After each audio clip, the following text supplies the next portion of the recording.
Amis sédentaires et vagabonds, Bonjour. Voici notre première enquête de terrain. Pour nous, c'est un peu une phase test avant notre départ pour le tour du monde. On a fait un tour de France des projets éoliens terrestres. Un tour de France, on en a vu 3 quoi, dont un qui a même pas vu le jour. C'est pas faux. Mais ça nous a quand même permis de voir 3 manières différentes d'établir un projet éolien. Et comme c'est une énergie renouvelable qui pose toujours des problèmes d'acceptation, on a trouvé intéressant de vous en parler. Alors on commence par vous emmener en Auvergne, dans la vallée de la Seine-Mouire, où un projet de parc éolien a échoué. C'était sur les communes de Lavaudieu et de La Chaumette. Nous avons rencontré les maires de 2 communes concernées pour en savoir un peu plus sur la manière dont le projet a été abordé. On les écoute tout de suite. Cette société était super clean dans son approche, mais par contre, essayer de faire miroiter des intérêts financiers pour la commune. On sentait qu'il fallait aller vite, qu'il fallait pas traîner, qu'il fallait... Non, la dame, elle savait faire, elle était très calme, elle s'est jamais énervée, même qu'à des moments où ça... Quand ils ont fait la réunion publique, où des gens l'apostrophaient, ou Non, elle est restée très calme, elle répondait aux questions, elle avait toujours des arguments. Très bien. Ce que j'ai dit d'abord, j'ai dit vous êtes une très bonne professionnelle, mais j'ai dit mais je ne peux pas tomber sous votre charme. Il me mettait beaucoup en avant les objectifs du Grenelle. Voilà, on n'en fait pas assez, il faut faire de l'éolien. Et à un moment donné, ces gens qui étaient sympas, cherchaient pas, ils venaient que parler au maire, mais ils ne cherchaient pas à parler aux autres institutions et essayaient de se mettre autour d'une table pour dire oui, est-ce que ce projet est cohérent ou pas cohérent. Quand j'étais à la communauté de communes, nous on en a reçu énormément, on a reçu à peu près une quinzaine de projets sur l'éolien, sur le territoire, parce que lorsque le schéma a été arrêté au niveau de la région, et validé par le préfet de région, et toutes les entreprises qui faisaient de l'éolien le savent. Ils savaient exactement où ils pouvaient implanter, ils sont arrivés en disant voilà, regardez, on peut vous faire ça, etc. Ça va vous rapporter. Elle cible le maire, elle dit ça y est, si on a le maire dans la poche, on va le faire. En gros, c'est ça. Et moi, j'avais envie qu'on puisse réfléchir à plusieurs, à des gens. On est que des petits maires ruraux, on n'a pas la compétence. Moi, j'avais envie de m'appuyer sur des avis techniques, sur des avis de gens avertis, la sous-préfecture, la préfecture, des services de l'État qui viennent nous dire oui, monsieur le maire, vous engagez dans quelque chose qui est bien, qui n'est pas bien, qui est... Si on était passé par la communauté de communes, il y aurait eu un débat. Et aujourd'hui, il y aurait peut-être un projet éolien qui fonctionnerait. Parce qu'il y aurait eu ce débat, parce qu'il y aurait, et qu'on aurait, en tant que maire, etc., on aurait écouté ceux qui n'en voulaient pas, mais on aurait sûrement construit un projet qui ressemblait à notre territoire. Voilà. Alors aujourd'hui, j'ai l'impression qu'on nous impose un projet, et sous le couvert de dire on va lutter pour fermer, etc., pour la planète et tout ça, qui est une très bonne chose. Mais aujourd'hui, voilà. C'est pas du tout la philosophie de ce qui a été mis en place, quoi. Ok, donc sous couvert de faire de l'écologie, le promoteur essaie de passer en force en allant le plus vite possible. Dans le genre implication citoyenne, Peut mieux faire. bon, on a entendu parler de projets participatifs. On a voulu savoir ce que c'était, donc on est allé sur place directement. La suite se passe donc en Aveyron, proche de Millau, où est implanté le parc éolien de Castelnau-Pégarol. Nous avons rencontré le propriétaire d'un terrain concerné. Et nous avons pu avoir par Skype le chef de projet côté installateur. On a eu l'opportunité de le faire parce qu'il y a une machine qui était un peu à l'écart. Et cette machine, justement, après, elle a été ouverte, le capital a été ouvert aux salariés de l'entreprise qui a du bureau d'études et aux propriétaires. Et donc on est une trentaine à être actionnaire d'une machine. C'était un projet rémunérateur. Et puis le fait d'être actionnaire dans une éolienne, ça nous permettait d'avoir un œil en permanence sur les machines. Les gens ont besoin de savoir, derrière le chef de projet, il y a qui. C'est qui le dirigeant, c'est qui l'actionnaire. On est évidemment sur des projets qui peuvent potentiellement être sensibles, susciter des problèmes d'acceptation. Quand on a démarré Castelnau, c'était le premier projet que je développais depuis zéro. Et le maire, il m'a donné la confiance. Et les propriétaires aussi, ils m'ont fait confiance. Et c'est pas Aventura qu'ils ont fait confiance. À un moment, c'est aussi des personnes. Et dans le milieu rural, c'est important la parole. Qu'on puisse faire confiance à la parole. Et après, on peut signer les papiers, mais ce qui compte, c'est ce qu'on s'est dit aussi. L'ensemble, ça s'est bien passé. Ça a été même l'environnement n'a pas été trop négatif. On a quand même on n'a pas eu tellement de gens contre. Le plus gros souci, je crois que ça a été la commune voisine, et ça a été un paradoxe, puisqu'eux, ils ont implanté 29 machines sur leur commune, et ils ne voulaient pas que les nôtres survolent leur commune, puisqu'on est en limite de commune. Ils ne voulaient pas que les nôtres survolent leur commune. Le maire de Salcurand, donc, s'est plutôt positionné contre notre projet sur Castelnau. Notre projet pouvait se faire sur Castelnau, mais il était en limite de sa commune. Donc fatalement, en faisant ça, on courait le risque que la commune, le bourg de Salcurand étant contre, les habitants de Salcurand qui étant juste à côté se disent « oui, mais regardez, vous mettez les éoliennes sur Castelnau, vous n'en mettez pas chez nous, et nous on n'a que les nuisances, on n'a pas les avantages. » Alors que nous, on ne pouvait pas les mettre sur Salcurand, parce que le maire ne voulait pas qu'on aille travailler sur Salcurand. Vous voyez, donc on était un peu pris en étau là, et ce qui fait que si vous regardez une carte, vous voyez que les éoliennes sont, mais pile poil, le long du chemin, en limite, et de l'autre côté du chemin, c'est Salcurand. Il y a une distance légale à respecter, et bon, les machines, c'est vrai qu'on les attend. Elles font du bruit, elles ont quelques nuisances. Quelques petites nuisances, je préfère préciser, parce qu'il ne faudrait pas qu'après... Pour diminuer les nuisances, en fait, on bride les machines depuis le début. Les machines ne tournent pas à pleine puissance.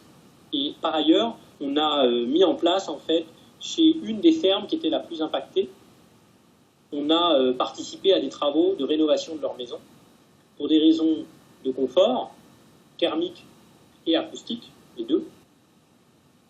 Castelnau, je pense que c'est un projet qui n'est pas parfait, et notamment du point de vue acoustique, notamment du point de vue de l'acceptation. Et on a notre part de responsabilité, je pense, du fait, par exemple, de l'acoustique, mais il y a des choses qui nous ont échappé, que peut-être on aurait pu savoir, mais en fait, il y a des fois, il y a des choses aussi qui nous échappent. Bon alors, on a bien compris que dans ce projet, il y avait un réel souci d'éthique de la part du promoteur. Et un réel besoin de savoir aussi de la part des propriétaires concernés. Mais au final, ça ne concerne qu'une trentaine de personnes et pas toutes issues du territoire. Et les conflits avec les gens autour du village n'ont pas pu être évités. On s'est donc posé une question. Est-ce que nous, en tant qu'habitants d'un territoire, on peut être à l'initiative d'un projet éolien? Alors on a vu que ça se faisait beaucoup en Allemagne, mais en France, c'est plus rare. Du coup, on est allé voir le premier projet éolien initié par des habitants en France. Nous voilà donc arrivés en Bretagne, à Bégane, pour la visite d'un parc éolien dit citoyen. Nous y avons rencontré une partie de l'équipe. Mais surtout, l'un des principaux acteurs de l'association qui a porté le projet. Le principe de base, c'était d'abord de travailler de façon la plus transparente possible. Savoir dès les premières recherches, études, on a commencé par contacter les élus, voir s'ils étaient intéressés par ces projets. Ensuite, très rapidement, on a organisé des réunions publiques, des diffusions d'informations par les boîtes aux lettres, par les journaux locaux. On a beaucoup communiqué dans les journaux locaux, de telle sorte que tout le monde dans le secteur concerné connaissait l'existence de ce projet. Ce qui fait que ceux qui ont voulu s'y impliquer, la porte était grande ouverte. Le fait qu'on fasse des réunions publiques, très vite, il y a toutes les inquiétudes qui ressortent. Et pour nous, c'est important qu'elles ressortent, que les gens les disent, et qu'on puisse répondre, ou tenter de répondre sur ce qu'on connaissait. Et en même temps, les gens ont vu la différence par rapport à un projet classique, parce que là, ils trouvaient à qui se plaindre. Ils avaient nos coordonnées, n'hésitez pas à nous appeler. On avait laissé le téléphone de nos salariés, comme ça, quand ils étaient gênés, ils nous appelaient, et nous, en fonction de ça, on a pu régler aussi les éoliennes. Mais c'est vrai qu'il a fallu gérer ça. Donc, ça appartient à plus de 800 personnes en direct. Sur 2,7 millions, il y a 300 000 euros qui viennent en collectivité et 50 000, un peu moins de 50 000 à différentes entreprises de l'ESS. Tout le reste, c'est les citoyens locaux. Donc, c'est majoritairement aux gens du territoire. Ce n'est pas forcément les gens qui ont plus de moyens qui vont là-dedans. Mais c'est plutôt, pour l'essentiel, des gens qui sont un peu conscients de ces genres de jeux-là. Et donc qui ont envie de mettre de la cohérence. Alors, c'est vrai que ceux qui vont toucher le plus, c'est ceux qui ont mis le plus et qui avaient les moyens de mettre. Mais il y a un panel, il y en a qui ont mis 100 € seulement. Et il y en a le plus, il y a 3 personnes qui ont mis 50 000.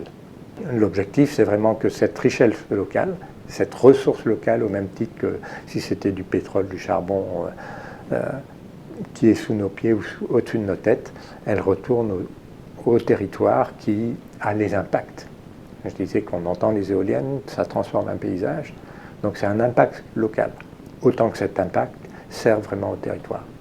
Et en plus, ce parc finance un salarié qui travaille avec les riverains et les actionnaires sur la maîtrise de l'énergie, de façon gratuite. Donc pour nous, c'est important que ce parc aussi fasse réfléchir et encourage d'autres pratiques concernant l'énergie, de telle sorte qu'on réduise nos consommations. Et bien voilà une méthode intéressante qui tente de responsabiliser les citoyens. Afin de faire un peu le point sur tout ce qu'on a vu jusque-là, on vous propose d'écouter Mathieu de France de la société Enercop, un fournisseur d'énergie renouvelable en France. En tant qu'expert extérieur à ces projets, il nous éclaire sur les différentes manières de monter un projet éolien en France. Des projets éoliens, c'est des installations industrielles donc de production. Donc elles produisent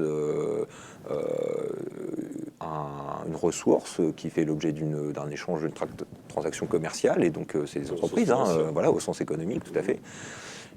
Et donc toute entreprise qui produit sur un territoire, enfin pas toutes parce qu'il y a des exonérations, mais enfin paye des impôts locaux à la collectivité qui l'accueille et donc concourt au budget de la collectivité et finance l'école primaire, les voiries publiques, les réseaux d'adduction d'eau, le système de bus, enfin de transport en commun et voilà.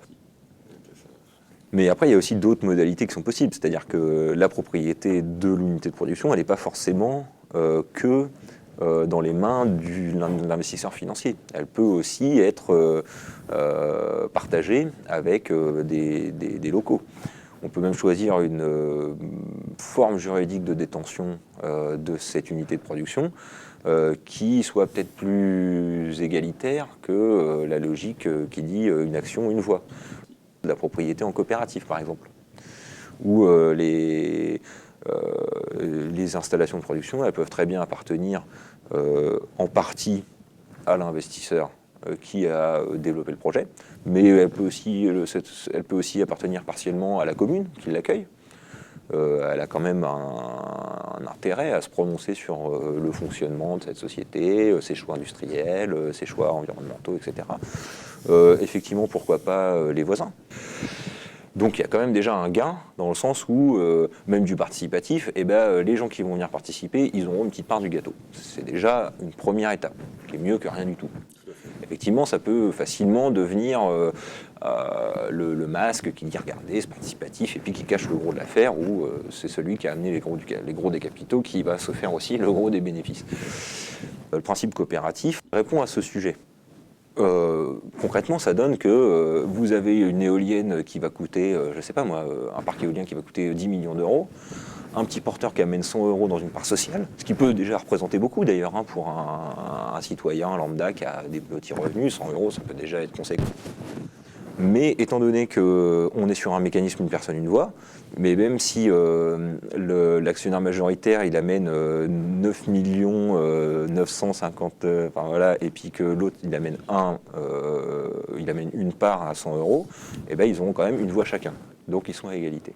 Donc on rétablit, on nivelle en fait le déséquilibre qui existe dans une logique où c'est une personne, c'est une action, une voix, et donc 1 €, une voix. Alors, heureux? Nous, en tout cas, ça nous fait plutôt rêver, ces projets citoyens. Une énergie locale, Des citoyens qui sont concernés les bénéfices dans la communauté. et des tensions qu'on essaye de maîtriser.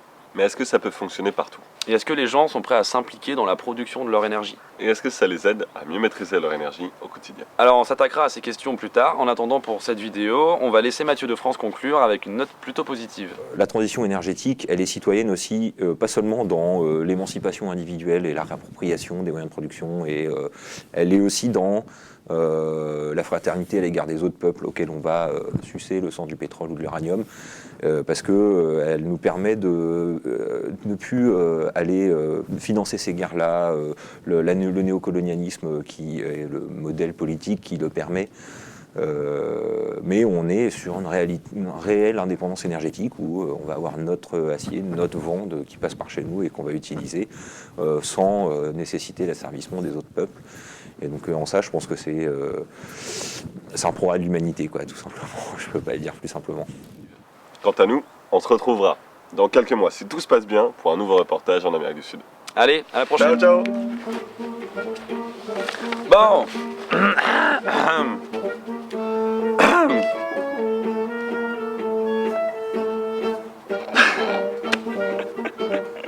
On a fait un tour éolien.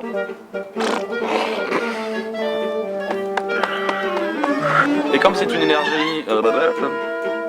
Et comme c'était une Une énergie peut-être. Donc, il faut que un ce truc soit un peu poétique. plus... du coup, on est moins dans le...